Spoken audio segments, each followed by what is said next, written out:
What's going on everyone, and welcome back to another video. My name is Noman and today's analysis video is going to be about the Premier League game between Manchester City and Tottenham.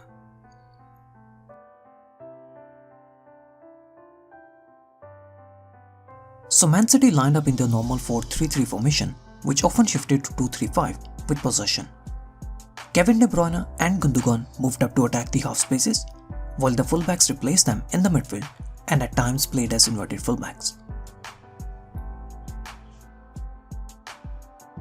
Tottenham, on the other hand, lined up in a 4-3-2-1 formation on paper, but on the ground they mostly kept a 4-2-3-1 formation, with Sissoko moving up to occupy the right wing while Eriksen was drifting wide to take the left wing spot. Man City looked totally dominant during the first 45 minutes of the game. Their high pressing and fast offensive display made things really difficult for Tottenham right from the kickoff. Rodrigo is very vital for Manchester City when it comes to their build-up play, as he is the one who normally connects their midfield third with the final third. Mauricio Pochettino tried to use Lamela to man-mark Rodrigo in this game, to eliminate that link which connects their defense with the front line.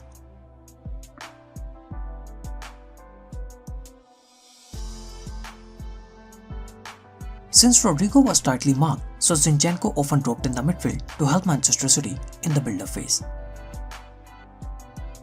Zinchenko drops in the midfield to create 2v1 against Lamela.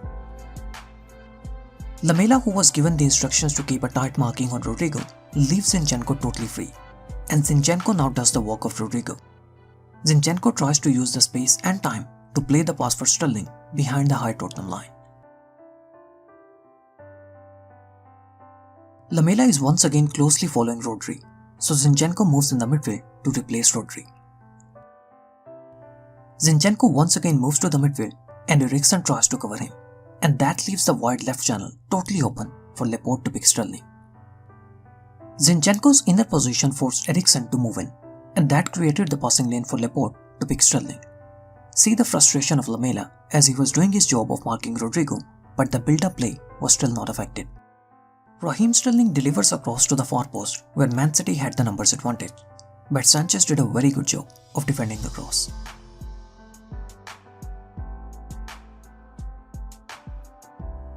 I have talked about Man City's attacking pattern in almost all of my Man City analysis videos. They use the same attacking pattern in almost every game, and yet the quality of these players makes it really difficult for the opponents to stop them. Man City's attacking midfielders play in between the lines, while their wingers try to stay very wide, almost at the touchline. The wingers stay wide and they pull the opposition fullbacks out to create spaces in between the centre-back and the fullback. The attacking midfielders play in between the lines, and their in between the lines position makes it really difficult for the opposition midfielders to track their runs.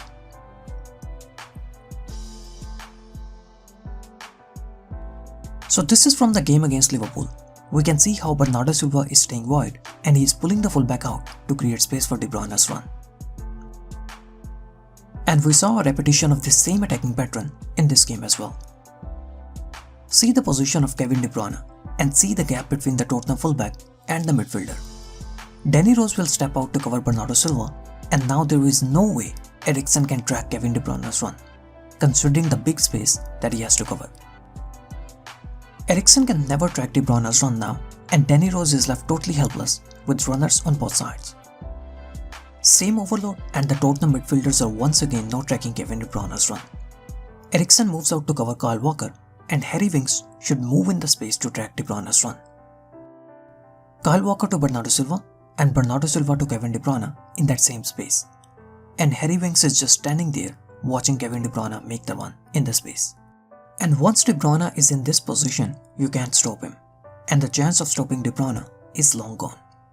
Tottenham midfielders did not track De Bruyne's run, and Man City scored the goal. Again, same overload, but this time Harry Winks was able to cover the space between the centre-back and the full-back.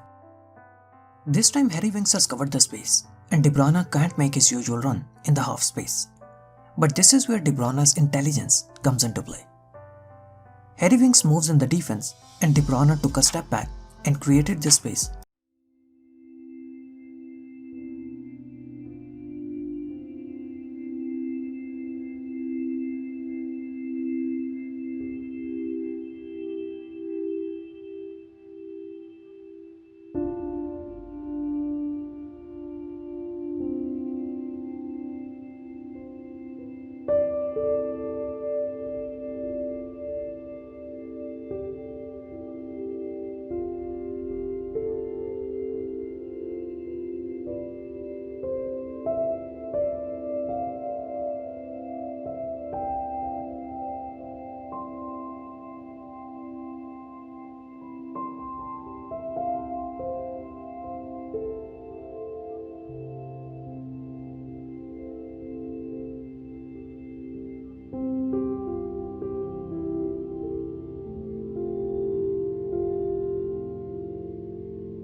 definitely missed the pace and well-timed runs of Son.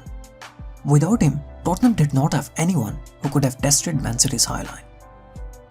Thank you so much guys for watching the video. I hope you guys enjoyed it. Please don't forget to like and subscribe.